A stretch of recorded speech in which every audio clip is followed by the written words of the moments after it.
have a bad temperament. He often subjected his employees to profanity, fired them in public, and pushed them to the extreme limits of performance. He is also considered one of the greatest innovators of our time.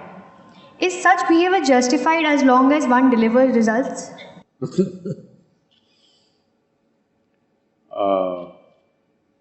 I don't usually like to make a personal comment about somebody who's already dead, okay?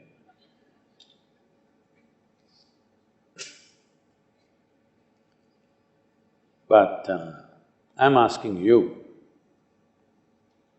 one thing is what we do, another thing is what kind of human beings we are. Is it important what kind of human being you are? Hello? I did something, what did I do? I designed a phone. If you did not design it, Koreans would have done it, Chinese would have done it, Indians also beginning to do it. Yes or no? There is a certain brand building process in the world with which you can build a brand. And see, I want you to understand, you're a doctor, at least on the way. Does this body need oxygen or carbon dioxide? Oxygen. But people pumped carbon dioxide into a bottle and said the real thing, Coca-Cola.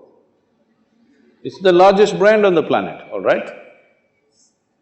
More people drink, at least all these years, more people drank Coca-Cola than people did yoga or people did anything else. In the remotest part of this country, if you went 20 years ago, if you uttered the word yoga, they didn't know what it was. But if you said Coca-Cola, they knew what it was.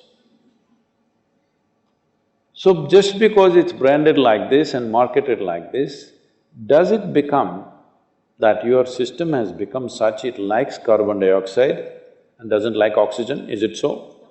No. Only now because of the Prime Minister pushing yoga in a big way, today every village seems to know the word yoga, even if they don't know the practice of yoga. Branding again branding. So you can brand things in so many ways, you don't go by these things. You tell me, is it important that you are a pleasant and wonderful human being? Is it important for you? Otherwise you look at it the other way around. Do you like to be shouted at right now? I can shout. You like to be shouted at? No. Then why do you think somebody else likes it? Hello? You don't want to be abused, isn't it? Would you like to be abused? Then why do you ever think that somebody else likes it? When you don't like it, you know it is not nice to you, why do you do it to this person? Why do you do that? You lost your humanity fundamentally, isn't it?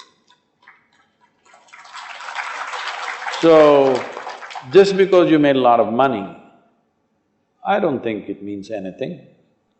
Alexander, the great idiot, conquered half the known world. What does it mean? It doesn't mean a damn thing to me. Only a fool would call such a man as a great man. He just spent his whole life killing people, and you call him Alexander the Great? No, they forgot his third name, it was idiot. So, please do not go by these standards. Somebody has this much money, so he becomes a great man? I don't think so. Anyway, untimely death with cancer happened, you didn't pack all your money and go, there's no container service in the end.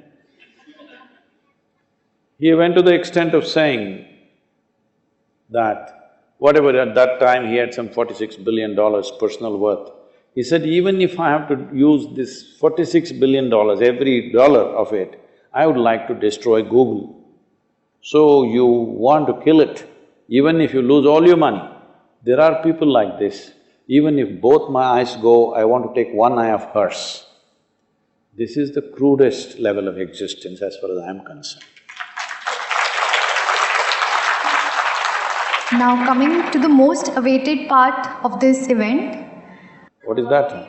You're going to dance? Now we'll be opening, you can ask Sadhguru questions, you yourself.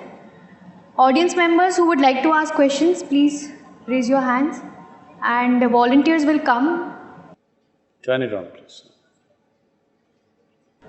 Namaskaram Sadhguru, I am Geetanjali and my question to you goes like this. I've come across two common myths If you can hold the mic. associated with organ donation. One is that if someone donates their organs, they will not have those organs in their body in their next birth. And second is that you don't get mukti. Do you agree with this? If not, what would you like to say to clear the misunderstanding of the masses? Thank you. How many idiots are going to get mukti, first of all?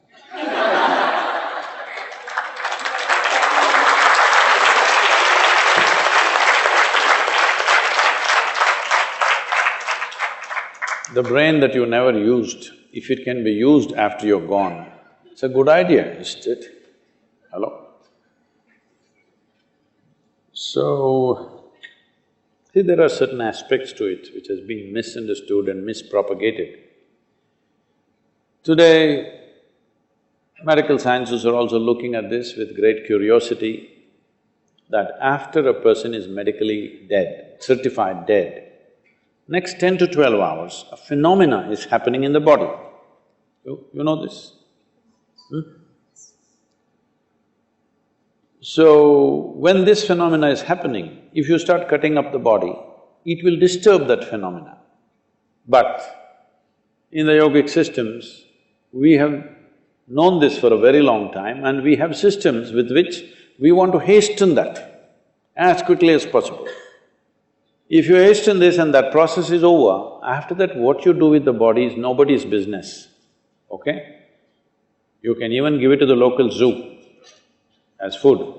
It won't mean anything except for people's emotions.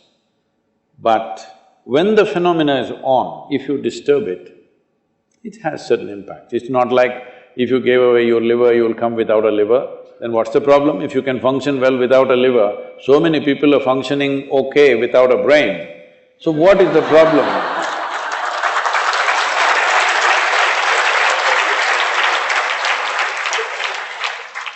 So, this nonsense should go. But at the same time, I meet a lot of people lot of particularly society ladies taking up organ donation as a mission in their life. Oh, everybody should donate their organs, donate their organs.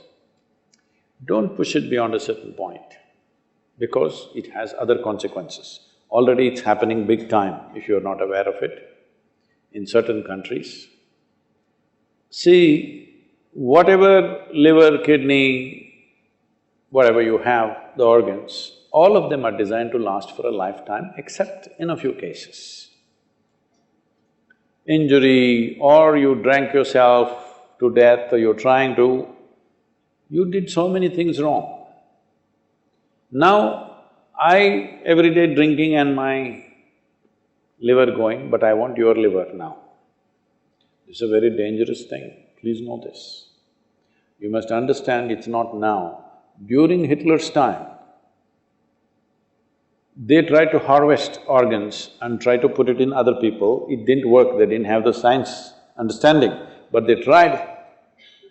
Even today, I hear lots of things in Cambodia, Vietnam, people are being captured and their organs stolen and it is being transplanted somewhere else where people can pay money for it. And you know it's happened in India, all right? So do not take organ donation beyond a certain point. Where it is needed, with somebody's consent, somebody gave it out of their love for someone else, that's a wonderful thing. How wonderful it is, I'm willing to give away a part of myself to make someone else live. Fantastic it is. But if I capture you and take your 2 kidneys and put it into my grandmother's body, this is a horrible process, isn't it? So we must be very cautious about this. We may do one thing with a certain intent, but where will it go? We must be able to see the consequences of our action. Don't push it too far, organ donation, organ donation. Yes, it must be there. It is an expression of compassion for another human being. A human being that you do not know somewhere, you want to give it, fantastic. But we must be very careful, it should not be pitched up in the society and create a marketplace for that. Once you create a marketplace, you cannot stop exploitation. You cannot. Nobody can stop it.